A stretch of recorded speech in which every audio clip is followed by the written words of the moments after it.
Time for one of my favorite things, the introduction of a new project.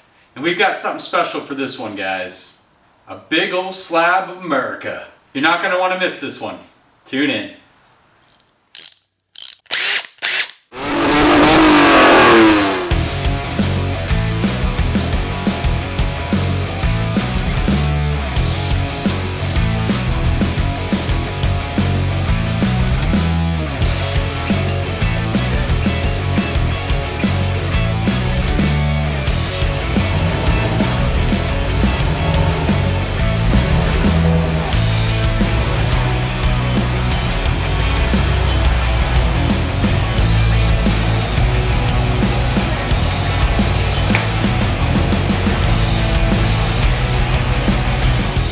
Welcome back to the Auto Obsessive Garage. Chadwick with you again for the start of a new project series. This is the first episode of Project Hemi Mag.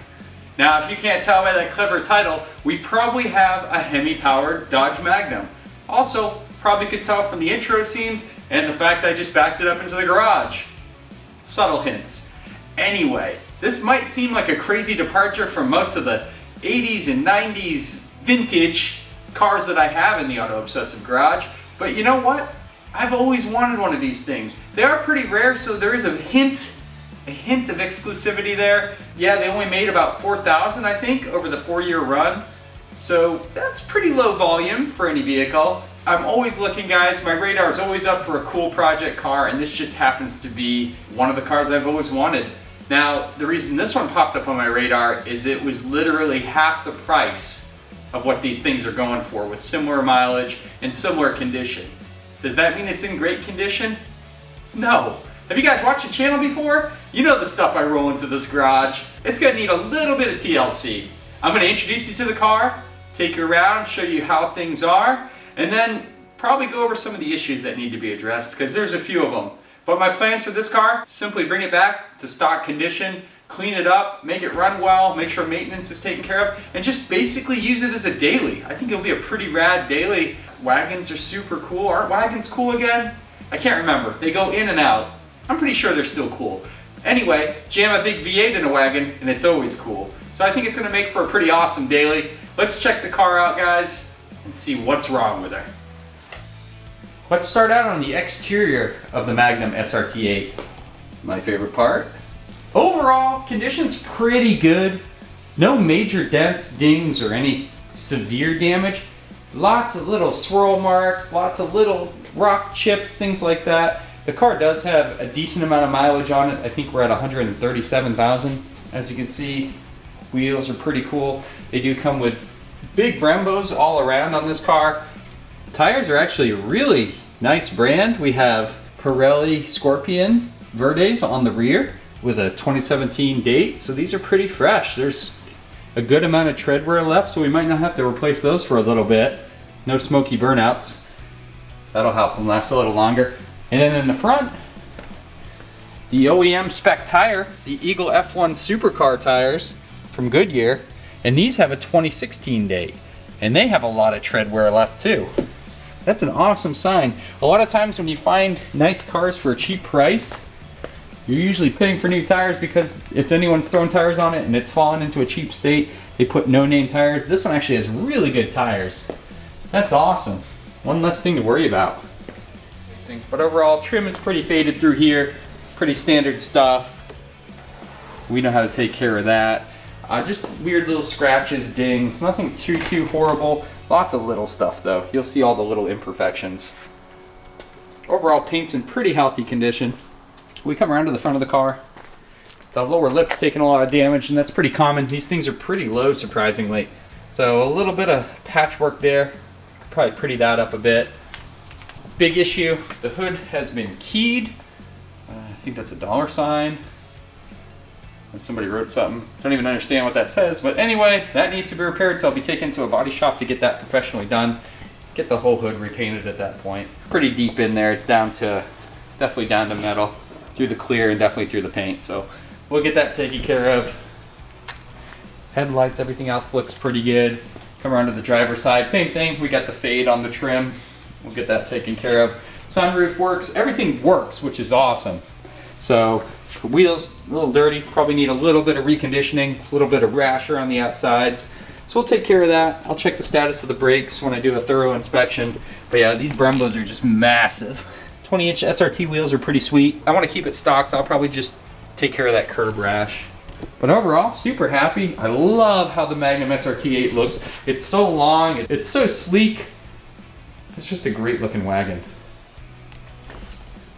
Well, it wouldn't be a wagon without a huge storage area, so let's pop the trunk. Oh, that's the other thing. The struts are out. Ugh. So we can pop it open. What's really cool about this wagon is, as you can see right here, is the struts actually go up into the roof, which allows you to have, you can see the angle there, a wider opening, because this is a very low roof kind of car, very low profile roof. So you wouldn't be able to fit a lot in. This is a genius engineering move. I mean, you have a very big opening here, lots of space to store stuff. Holding this open with my head, which is very comfortable. So you can put this back, and you can see the kicker subwoofer right there, and that's actually a factory option, believe it or not. That's pretty cool. But yeah, huge amount of trunk space. Love wagons for that reason. Love them. Onto the interior of the Magnum SRT8. It's not a bad place to be. Now, I've done some pretty minor cleaning in here just to make it habitable since I've been driving the car. But overall, it's pretty cool in here. You know, you've got the SRT8 badges on the seats, gotta love that. An Alcantara kind of insert. I don't think it's Alcantara, it's probably just some kind of cloth with leather with contrast stitching along the seams here, which looks pretty good. Seats overall, pretty awesome condition. A couple little imperfections. The cloth is pretty worn. I'm gonna steam clean that. It looks pretty nasty. Probably a lot of butt sweat and other delicious things that have melted into those seats over the past, how many years has this car been out? 13 years? 14 years? Wow.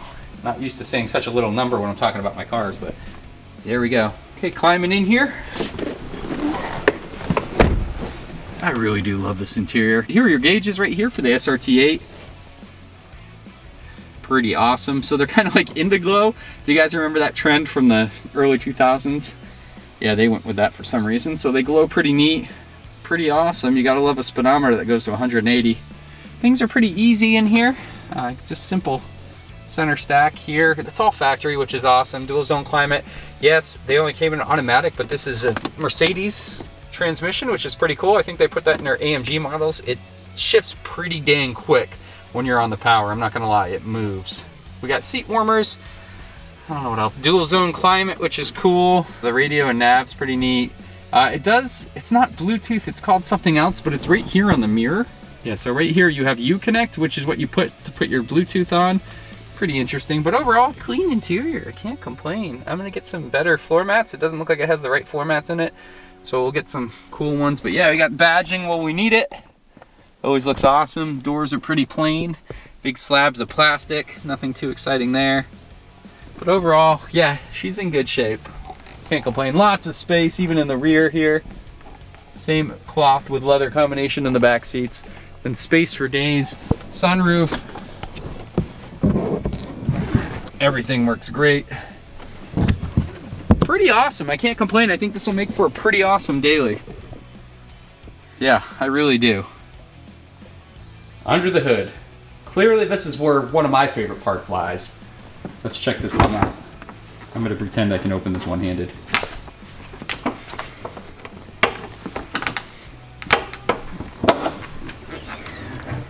Boom.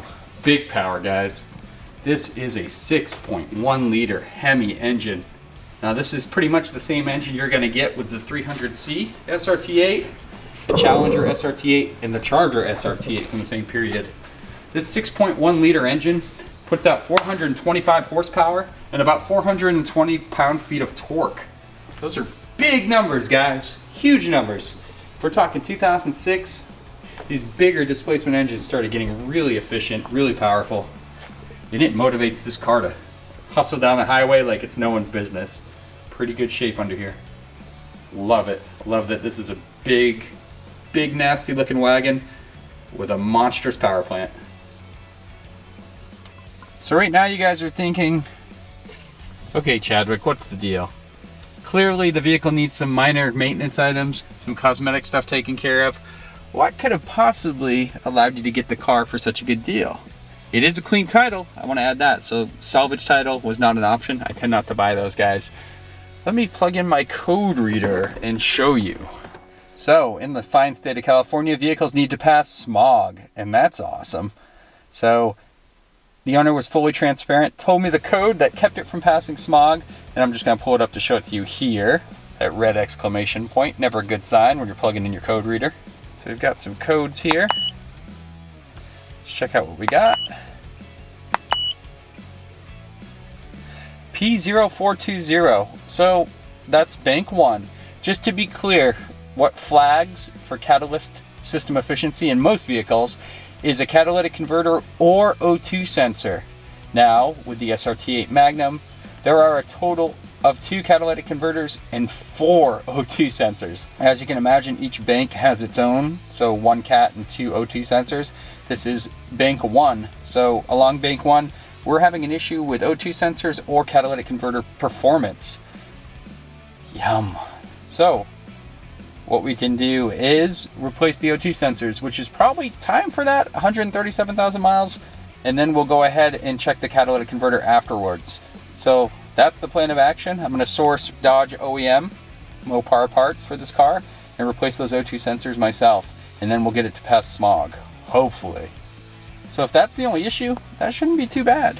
You know, it's probably a little bit of money for an O2 sensor. It's definitely a lot more money for a catalytic converter. So let's go ahead and start there. Start with the cheapest route and see if we can resolve that code and get this vehicle to pass smog. If you have any kind of codes such as a P0420 or anything that affects anything to do with the emission system, this is going to flag you and you won't be able to pass smog.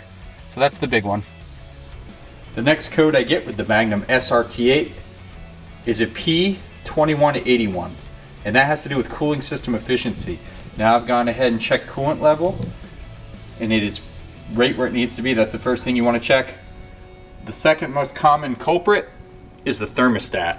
So we're going to go ahead, remove that, replace it with an OEM thermostat, and that should resolve the issue. Now there can be grounding issues, so I'll check my wiring and make sure everything's good there. But I have a feeling it's going to be that old thermostat. It probably closes and opens a little slow, and that sends a fault code to the ECM, flagging cooling system efficiency. So we'll get that out of there, get that replaced. So put that in our list of items to do. Boy, what a big old engine.